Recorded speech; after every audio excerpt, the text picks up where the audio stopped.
یوم جمہوریہ اور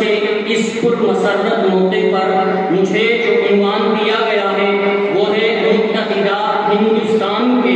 پہلے قائد اعظم حضرت شیخ الہند رحمہ اللہ کی شخصیت۔ یقیناً اس مثبت خیز موضوع کو اس مختصر ترین وقت میں بیان کرنا ایک سمندر کو کوزے میں سمونے سے کم نہیں، لیکن وقت کے پیش نظر اس کو 3 شقوں میں تقسیم کرتے ہیں۔ نمبر 1 وجہ ذکر شیخ الہند، نمبر 2 نور ذکر شیخ الہند، نمبر 3 مفاد ذکر شیخ الہند۔ نمبر 1 وجہ ذکر شیخ الہند یعنی ہم شیخ الہند کو یاد کیوں کرتے ہیں۔ نمبر 2 نور ذکر شیخ الہند یعنی شیخ الہند رحمہ اللہ کی زندگی کے عظیم پہلوؤں میں سے ایک پہلو کی صرف ایک جھلک۔ نمبر 3 مفاد ذکر شیخ الہند یعنی اس ایک جھلک سے ہمیں کیا ملا۔ تو جہاں تک بات ہے پہلی شق یعنی ہم شیخ الہند کو یاد کیوں کرتے ہیں، تو تلاوت کردہ آیت کریمہ پارہ نمبر 12 سورہ ہود آیت نمبر 120 میں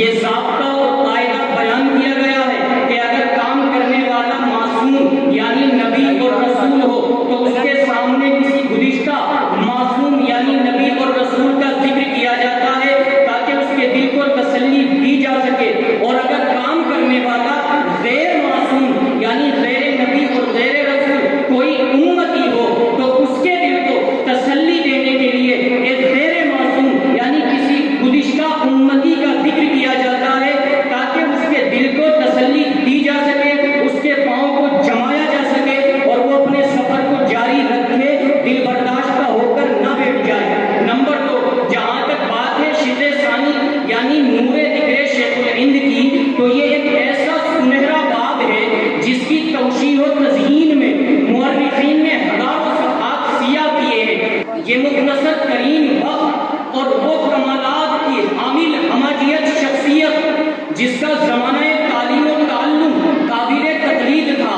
جس کی ریاضت و عبادت لائق عمل تھی، جس کے اوراد و وظائف کی پابندی اور تعلق مع اللہ کی پختگی بے مثال و بے نظیر تھی، جس کے درس و تدریس کا طرز و انداز عام فہم اور دلائل سے مزین تھا، لیکن وقت ان سب باتوں کی تفصیل کی اجازت نہیں دیتا۔ وقت کے پیش نظر آپ کی زندگی کے پہلوؤں میں سے ایک پہلو کی صرف ایک جھلک، یہ بات کسی سے ڈھکی چھپی نہیں ہے کہ آزادی اور حریت ہر ترقی یافتہ سماج و معاشرے کی بنیادی ضرورت ہے۔ حضرت شیخ الہند رحمہ اللہ نے اس میدان میں جو کردار ادا کیا ہے اس کی بدولت متحدہ ہندوستان کے ساتھ ساتھ ترکی و حجاز کے سلیم العقول افراد و اشخاص نے چین اور سکون کی سانس لی اور لے رہے ہیں۔ 1851 میں بریلی کے اندر مولانا ذوالفقار رحمہ اللہ دیوبندی کے یہاں ایک بچہ پیدا ہونے والا جس کا نام محمود حسن رکھا گیا، اور 1857 کی جنگ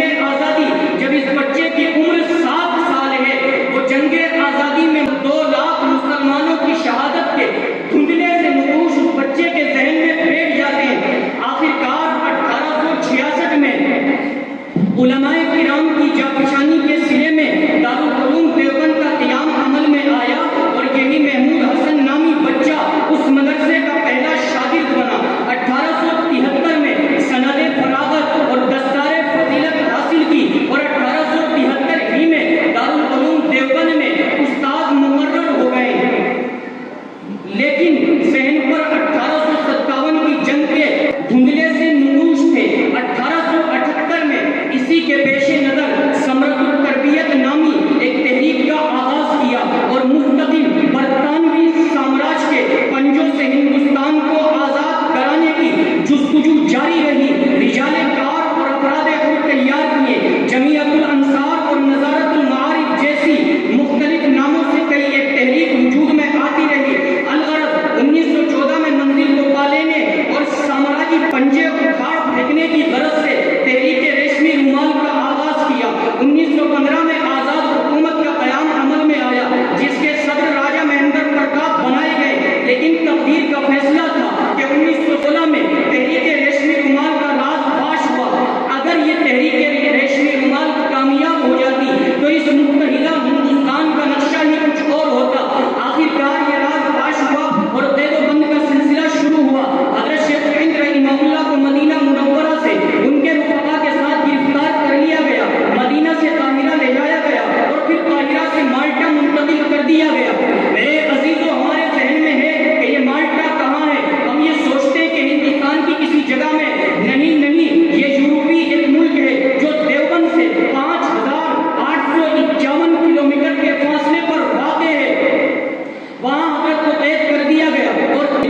مقصد کیا تھا؟